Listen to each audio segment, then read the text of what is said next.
It's been nearly a year since the deadly insurrection at the US Capitol, an attempt to overturn the 2020 election results that made Joe Biden the 46th president of the United States. Hundreds of rioters and demonstrators have now been arrested. Some are already in prison, and now a growing congressional investigation is focusing on the communications between the politicians and the Trump White House, who are accused of encouraging and even instigating the January 6th insurrection. I will read a few of them. Mark, one member said, he needs to stop this now. In all caps, tell them to go home. POTUS has to come out firmly and tell the protesters to dissipate. Someone is going to get killed.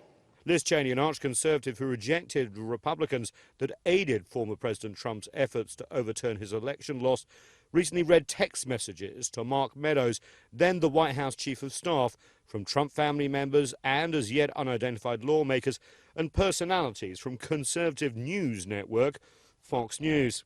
Despite their on-air support for former President Trump's false allegations of election fraud, their communications on that fateful day showed deep anxiety at the violence and repeated calls for Trump to make a public statement calling off the rioters, something he resisted for hours, despite deaths and threats to kill members of Congress and even his own vice president.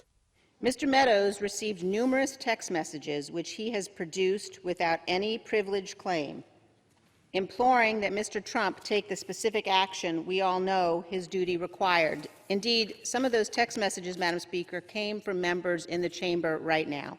Former White House Chief of Staff Mark Meadows has now stopped cooperating with congressional investigators and is facing criminal contempt charges, along with former White House advisor and prominent right-wing media figure Steve Bannon. Investigators haven't ruled out calling former President Trump to testify. A year on, and the investigation into the day U.S. democracy nearly died is far from over. We at CGTN will never forget the events of January 6th. I myself had to flee the mob just over here as they smashed up our camera position. All teams, both English and Mandarin, continue to work tirelessly despite the risks to their personal safety.